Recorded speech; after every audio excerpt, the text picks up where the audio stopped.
Às vezes o começo dessa aula sobre o método de Newton pode dar uma impressão de que eu estou menosprezando o Newton, e obviamente esse não é o caso. O Newton é um dos, talvez o maior matemático da história, e a gente não tem, na verdade, como subestimar o tamanho das contribuições que ele fez para a matemática. Para dar um exemplo disso, essa aqui é uma historinha real. É um problema que os matemáticos da Europa do final do século XVII começaram a se fazer, à medida que foram descobrindo os elementos do cálculo, eles foram se fazendo perguntas a respeito de achar o máximo, achar o mínimo de funções. E aí um problema que ficou famoso é esse, de dado um ponto A original e um ponto B final, qual é a trajetória que uma bolinha que desce pela ação da gravidade deve percorrer para chegar no ponto B no menor tempo possível. A pegada aqui é que a gente não está falando da menor distância. A menor distância, evidentemente, é uma reta. Mas como é que a gente chega no menor tempo possível? Se a gente descer mais rápido no começo, a gente vai ter uma maior velocidade, uma maior conversão da energia potencial em cinética, e aí a gente vai ter um começo mais rápido. Mas depois a gente não vai acelerar muito. Será que se a gente descer bastante e depois subir, a gente compensa isso? Será que se a gente fizer pelo meio do caminho é a melhor ideia? Não é um problema trivial, não é um problema que a gente consegue bater o olho e saber qual é a curva. E não é trivial, é muito menos trivial ainda, determinar a expressão analítica dessa curva, qual é matematicamente essa curva. Um dos irmãos Bernoulli, a gente diz Bernoulli no Brasil, mas a pronúncia mais correta seria Bernoulli, um dos irmãos da família toda de matemáticos, irmãos, sobrinhos, tios e afins, eu não lembro agora se era o Johann, qual deles que era, um dos irmãos lançou esse desafio e eles receberam as respostas por carta, eles eram suíços, eles receberam as respostas por cartas, e uma das cartas não tinha identificação. Mas quando ele leu a resolução, ele teria dito que um leão a gente reconhece pela pata. O que ele queria dizer é que só de ler a resolução, ele sabia que era o Newton que tinha mandado aquilo, porque não tinha outro matemático capaz de pensar naquelas coisas. Era esse o tamanho do domínio intelectual que o Newton tinha sobre as coisas, realmente incomparável. A solução para esse problema a gente chama de braquistócrona, é a curva que tem o tempo pequeno, o menor tempo. Eu tenho aqui uma demonstraçãozinha física para a gente ver, dos suíços por acaso, mas é só uma coincidência, de Lausanne. Então vamos ver um videozinho representando isso. Vai ter uma primeira versão super rápida, depois em câmera lenta.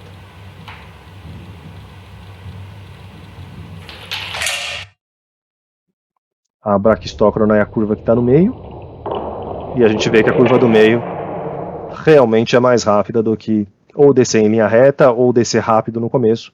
Existe um certo ponto de equilíbrio, um certo balanço entre o quão rápido você quer descer no começo e o quão rápido você quer descer no final, para ter esse tempo mínimo.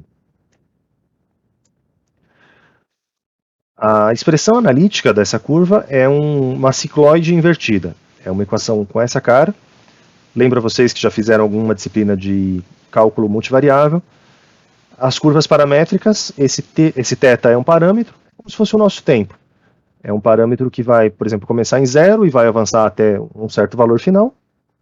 E vocês podem pensar que a cada valor de θ, a gente calcula o x e o y correspondente.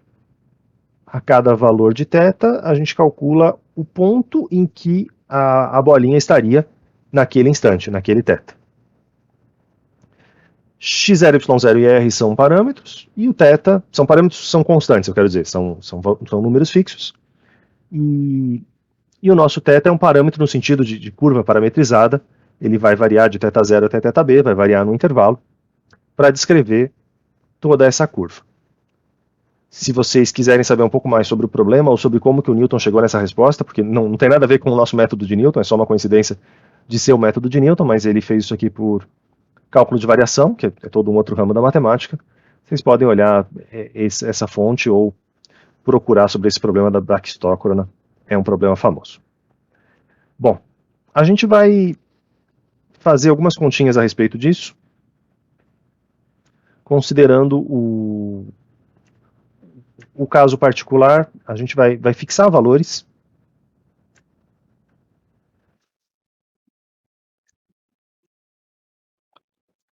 A gente vai fixar valores só para ter alguma escala, poderia ser qualquer ponto, mas a gente vai fazer que a nossa bolinha parte do ponto 0,1 e ela desce até o ponto 1,0.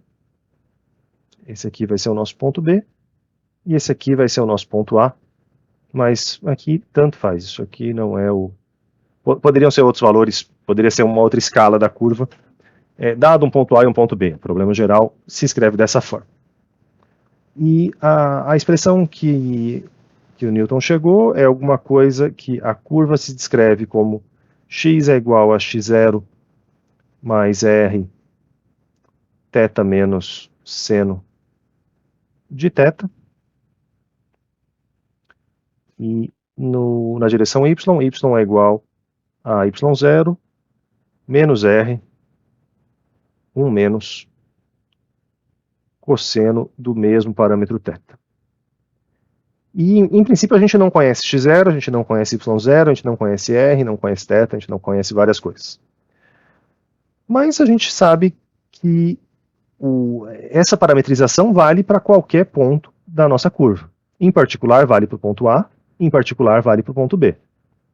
Então, se eu olhar para o ponto A, no ponto A eu teria que o valor de x é 0, isso aqui é igual a x0 mais r, eu vou chamar de θA menos seno de θA.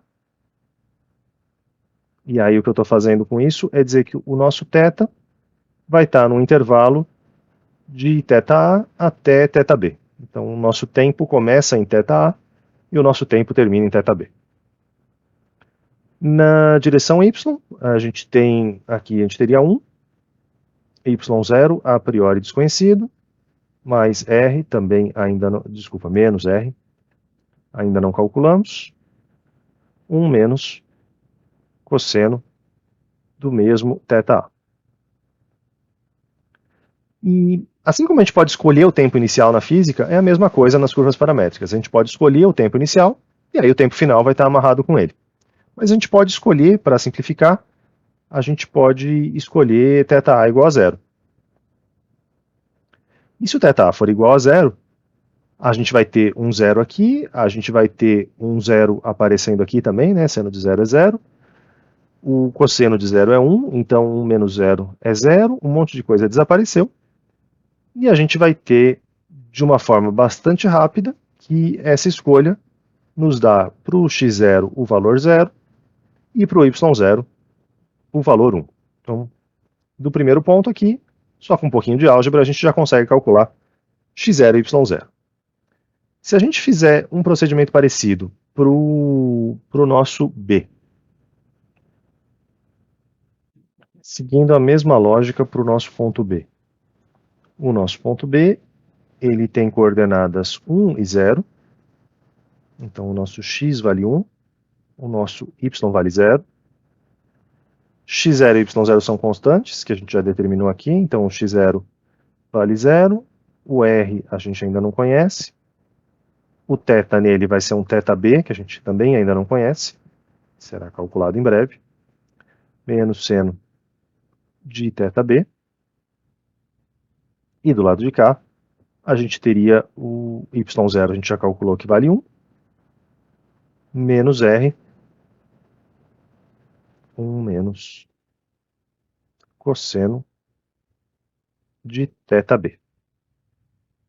E aí a gente para, respira, olha para esse problema e tenta caracterizar esse problema. Isso aqui é um sistema de equações, tem duas equações, tem duas incógnitas, a gente não conhece R, a gente não conhece θB, mas a gente não pode fazer pela eliminação de Gauss, por Gauss-Seidel, o que quer que seja, porque não é um sistema linear. A gente tem uma multiplicação de R por θ, seno de θ, cosseno de θ, multiplicação do R pelo seno de θ, a gente tem várias coisas não lineares.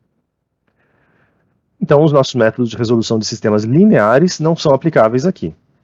A gente vai fazer algumas manipulações a mais para tentar chegar em uma única equação. Nas duas equações, a gente consegue escrever elas da forma 1 sobre R. E é óbvio que 1 sobre R é igual a 1 sobre R. Bastante trivial.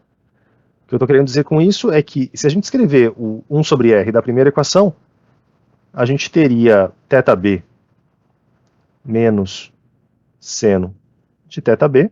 Basicamente o que eu estou fazendo aqui é isolar o R. Isolar o R substituindo a outra equação, mas com alguns requintes. Aqui, se a gente passasse o R para o lado de lá, dividisse por R, ia sobrar o que está do lado de cá, 1 menos cosseno de θb. Então, de novo, parando, respirando fundo e olhando para essa equação, a gente tem uma equação com uma variável só, a gente só desconhece o valor de θb.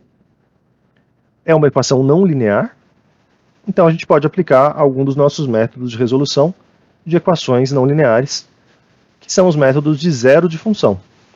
E para a gente aplicar um método de zero de função, a gente vai escrever isso aqui como sendo alguma coisa igual a zero. Então eu vou passar tudo para o lado direito, 1 menos cosseno de θb mais seno de θb, menos o próprio θb, isso aqui é igual a zero.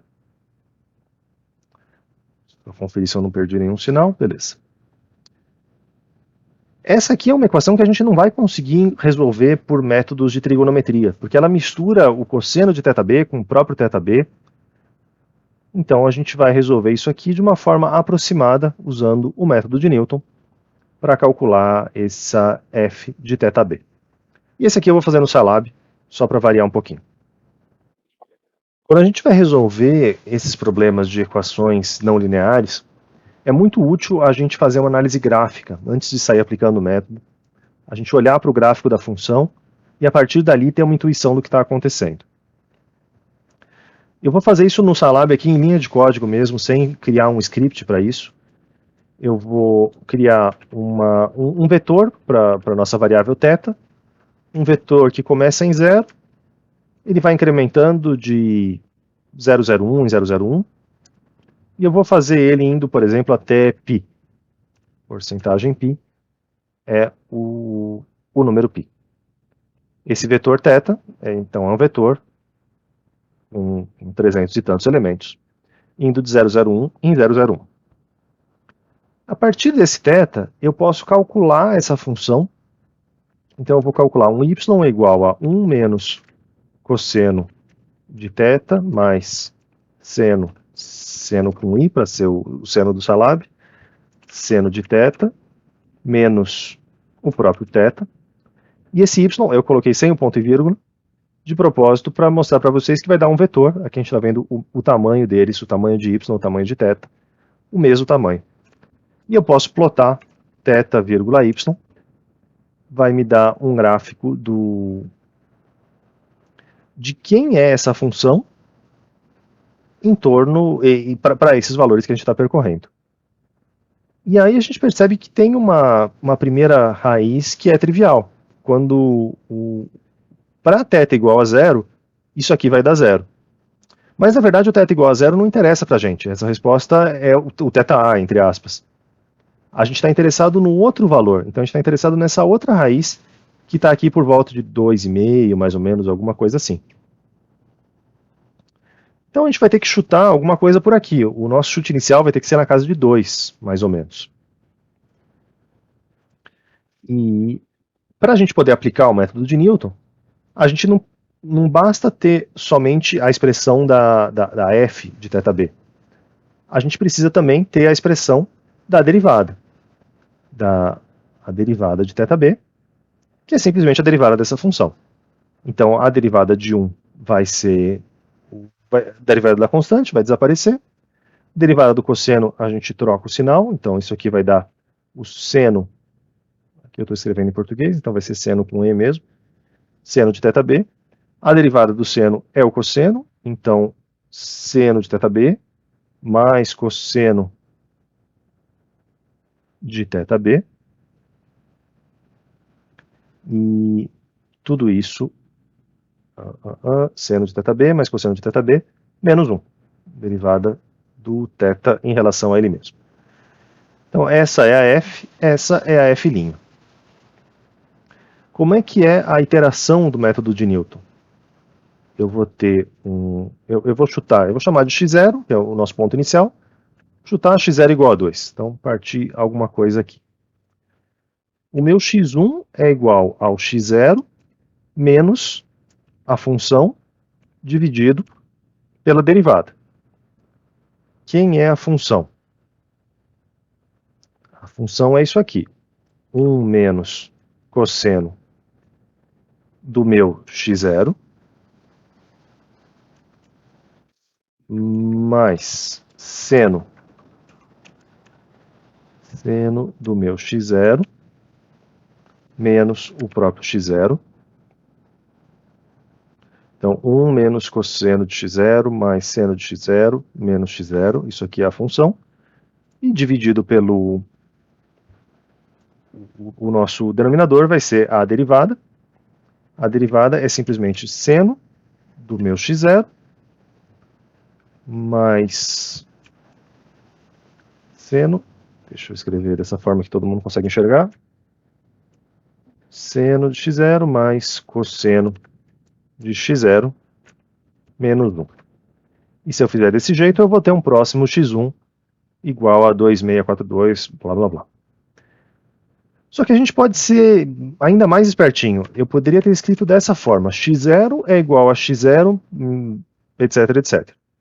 Essa é uma forma que faz sentido na programação, não faz tanto sentido na matemática, porque na matemática você calcula um x1 a partir de um x0, você calcula um x2 a partir do x1, mas quando eu escrevo dessa forma, eu vou calcular todo esse lado direito, que vai dar 2,6, e eu já vou salvar automaticamente esse 2,6 no lugar do x0. E aí, se eu der uma setinha para cima, eu posso repetir a operação. Setinha para cima, repetir a operação. Setinha para cima, repetir a operação. Eu estou fazendo o meu próprio loop while. Eu estou repetindo o loop while na mão. Por enquanto eu estou fazendo desse jeito, porque quando você tem uma calculadora, você consegue fazer dessa forma. Você não precisa ter uma linguagem de programação que faça o loop para você. O método de Newton converge extremamente rápido. A gente fez aqui 1, 2, 3, 4, sei lá, 5 iterações e a gente já convergiu. Quando ele converge extremamente rápido. E esse é um jeito da gente escrever o método de Newton, escrever aquele loop, sem escrever literalmente um loop while. A gente vai chegar nesse ponto de escrever o loop while. Aqui a gente só queria ilustrar. E a gente pode conferir graficamente aqui, se a gente der uma aproximada, aqui por volta de 2,41 mais ou menos, 2,41 mais ou menos, a gente vai ter o ponto em que a nossa função vale zero. Esse seria o valor do nosso θB. Então, as lições desse vídeo são, em primeiro lugar, Newton, maior gênio da história da humanidade. Em segundo lugar, dá para a gente implementar o método de Newton sem precisar de uma linguagem de programação. Com uma linguagem ainda melhor, mas com uma calculadorinha simples, a gente também consegue fazer.